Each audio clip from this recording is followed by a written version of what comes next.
It's the FA Cup quarter-finals. In this week's Sports Spread, we'll ask whether a humbled Manchester United can hit back against Chelsea, take a look at the other ties of the round and the weekend's Six Nations rugby matches. Nigel Celia, Bet Butler, is back, along with Reuters' Tom Bartlett. Gents, thanks very much indeed for joining us once again. Tom, let's start with this, the plum FA Cup tie of the weekend, then Chelsea against Man United.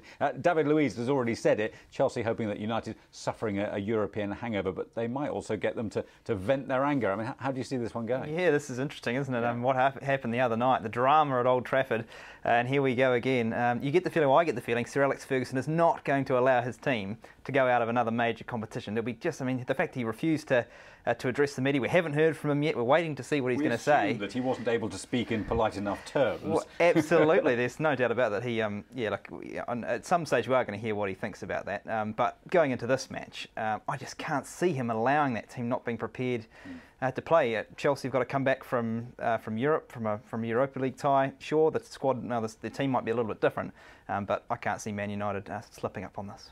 Nigel, Chelsea, the kings of the FA Cup in recent seasons. United haven't won it since 2004. That's amazing, isn't it?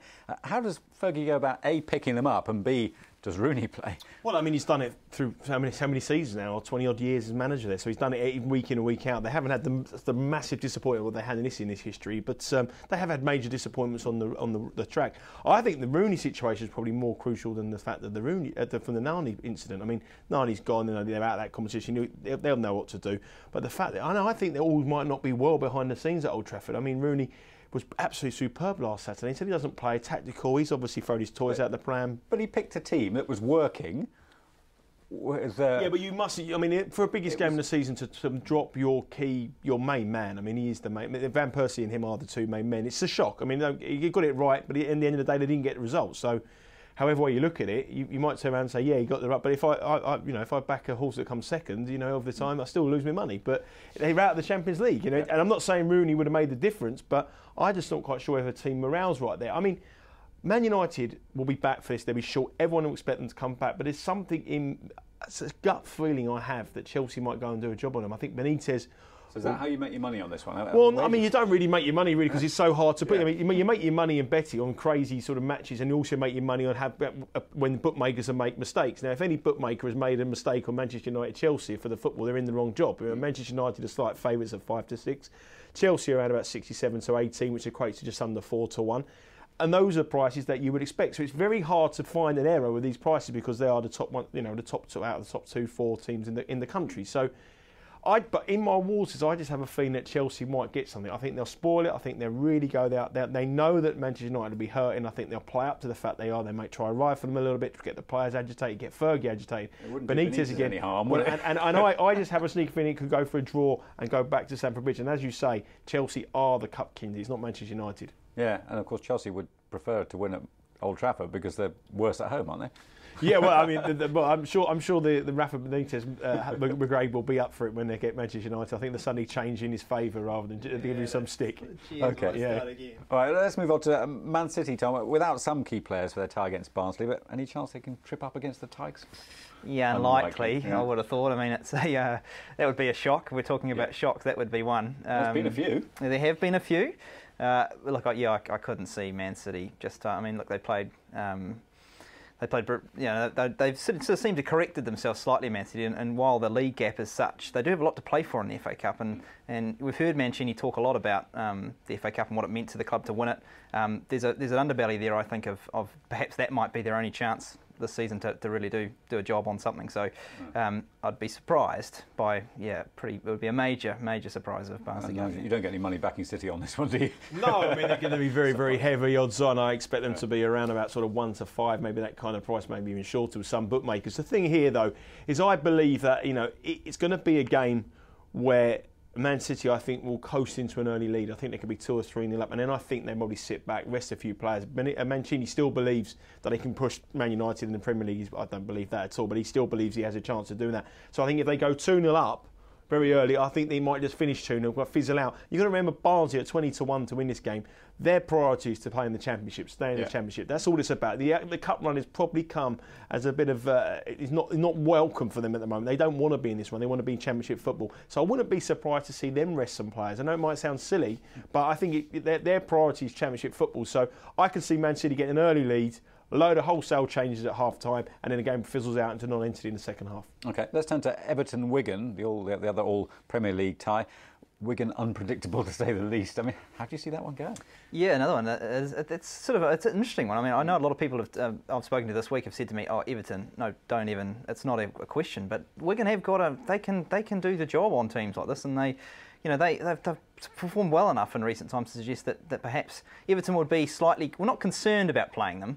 They'll be confident, but you wouldn't. It's a tricky one. It's a hard one to pick, and I could see that one having another crack as well. OK, Everton hitting a bit of a purple patch in front of goal with 9 in their last 4, and Wigan have got what you might call a leaky defence. Plenty of goals in this one? I think both teams will score. It's a very popular market with the bookmakers, both teams to score in this kind of match-up. I mean, Wigan's get a lot of goals at home. Away from home is not the case. I mean, they were involved in the 4-0 defeat against Liverpool. They've been involved in high-scoring games. They went to Huddersfield. Both teams scored in that game in the last round. But Everton have played weaker opposition. They played Cheltenham, they played Oldham, and I can't remember who else, Bolton it was. And all 3 games they've conceded. So I think both teams will score here. I think Everton will be too strong at home. Fellaini's too strong. I think he can overpower that Wigan.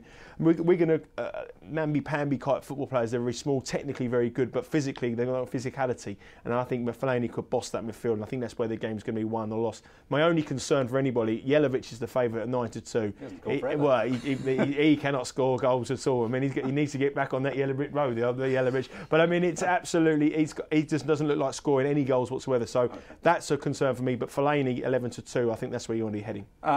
Final quick word on Millwall-Blackburn. Very, very tight game this is going to be. I mean, there's not much between them in the league. Both their league forms have suffered since they're in a cup run. Millwall got rid of their key striker, Chris Wood, to Leicester. He's been flying, scoring lots and lots of goals. Since then, they just don't score goals. Leicester away from home have got one of the meanest defences into the Championship. Blackburn away from home have got one of the meanest defences in the Championship. I just think it's being very, very tight. I really do. I think if you're looking for a spectacle of football, this is not the place you want to go. It's so important for these two sides' fans to get to Wembley. One game away from getting to Wembley, it's all they want, a semi-final game. This will be very low scoring. I think under 2.5 goals or under 1.5 goals may be the way to go. OK, finally on the football, pick an FA Cup winner. Well, I'm going to take on the favourites. I'm going to take on the favourites. I'm going to go for Everton to win it. Tom? I'm going to say Manchester United are going to win it. OK. Both controversial, I would say, possibly. Let's have a quick think about the Six Nations. Scotland hand the title to England by beating Wales? What do you reckon? No, I say no straight off. He said hopefully. Yeah, no, look, I can't see it. I think Wales have rediscovered what's been missing for them. They've made some changes. They got rid of their captain. They've given the captain's armband to somebody else. Yeah. They're on a bit of a run. I think that we're all eyeing up that decider at the Millennium Stadium next weekend. I can see that Scotland. No, just not. They're not quite there. They don't have the class of the players to do the job. Better than they were, but not good enough. Okay. Where'd you put your money on the rugby this weekend? I mean, you assume that England are going to win.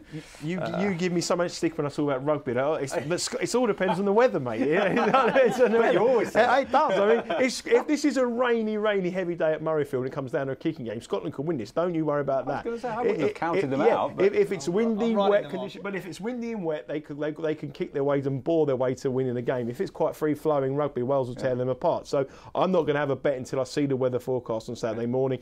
Wales are the 5-point favourites for this game. If it stays like we're at the current condition at the moment, I've got to be with Scotland with a 5-point score. The France-Ireland game, who would have thought that that would be that close? You would expect France to be a lot favourites for that. But France are due a performance. Can they do against Ireland? I'll definitely go over the points in that game. And finally, England against Italy. You've got to bet for Italy, haven't you? Well, I mean, patriotic. You never know. Again, it comes down to the weather, Nigel. It comes down to the weather. He's not going to stick his neck out on the line. They can win in the wet, can't they? They can't win. They can make it. They can make 15-point defeat. They can make it narrow. But 26 points, you've always got a chance. But if it is wet and windy and blustery, then Italy have a chance. If it's fine and like we had a couple of days ago in London, then England could win by 50 points. OK, gents, thank you very much indeed for that. That is it for now. My thanks to Nigel Seeley and Tom Bartlett. Join us again next week when there'll be more football and rugby, plus a preview of Cheltenham, the jewel in jump racing's crown. I'm Nigel Stevenson. This is Reuters.